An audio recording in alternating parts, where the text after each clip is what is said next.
കണ്ണൂർ അഴീക്കോട് ക്ഷേത്രോത്സവത്തിനിടെ വെടിക്കെട്ട് അപകടത്തിൽ 5 പേർക്ക് പരിക്കേറ്റിട്ടുണ്ട്. നമുക്കതിന്റെ ദൃശ്യങ്ങൾ കൂടി കണ്ടുവരാം. സന്തോഷ് ഒരിക്കൽ കൂടി ചേർന്നുണ്ട് വിശദാംശങ്ങളുമായി. സന്തോഷ്, ഏറ്റവും ഒടുവിൽ പുറത്തേക്ക് വരുന്ന ഈ പരിക്കേറ്റവരുടെ ആരോഗ്യനില സംബന്ധിച്ച കാര്യങ്ങളൊക്കെ എങ്ങനെയാണ്?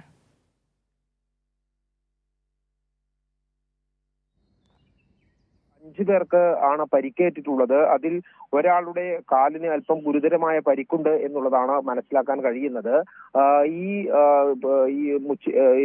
അഴീക്കോട്, കണ്ണൂർ അഴീക്കോട് മുച്ചിരിയൻ ക്ഷേത്രത്തിലാണ് വെടിക്കെട്ട് അപകടം ഉണ്ടായിരിക്കുന്നത്. ഈ ബിപ്പിരിയൻ തെയ്യം എന്ന് പറയുന്ന തെയ്യം നടന്നുകൊണ്ടിരിക്കുക, നിരവധി ആളുകൾ ഈ തെയ്യം കാണുന്നതിനായി എത്തിച്ചേർന്നിരുന്നു. അവിടെ വെടിക്കെട്ട് നടക്കുമ്പോൾ അമിട്ട് ഈ ആളുകൾക്കിടയിലേക്ക് വീണ് പൊട്ടിയാണ് ഈ അപകടം ഉണ്ടായത്.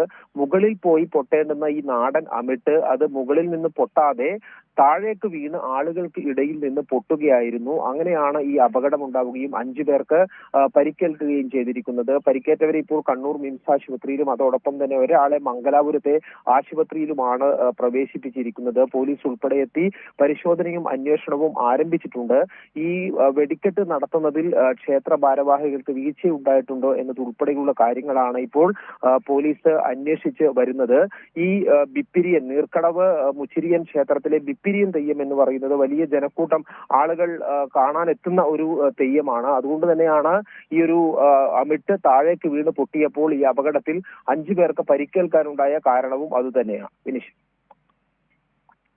ഇത് സംബന്ധിച്ച്, അതായത് വെടിക്കെട്ടിന്റെ സുരക്ഷാ മുൻകരുതലിനെ കുറിച്ച്, സുരക്ഷാ ക്രമീകരണങ്ങളെ കുറിച്ച് ഏതെങ്കിലും തരത്തിലുള്ള വിശദാംശങ്ങൾ ലഭ്യമാണോ? കാരണം സാധാരണഗതിയിൽ വെടിക്കെട്ട് അപകടങ്ങളൊക്കെ ഒഴിവാക്കാവുന്നതാണ്. കൃത്യമായ സുരക്ഷാ ക്രമീകരണങ്ങളൊക്കെ പാലിച്ചാണ് അത് നടത്തുന്നത് എന്നെങ്കിൽ പറഞ്ഞോളൂ. തീർച്ചയായും അത്തരത്തിലുള്ള സുരക്ഷാ ക്രമീകരണങ്ങൾ ഇത്തരത്തിലുള്ള വെടിക്കെട്ടുകൾ നടത്തുമ്പോൾ നിർബന്ധമായും പാലിക്കേണ്ടതുണ്ട്.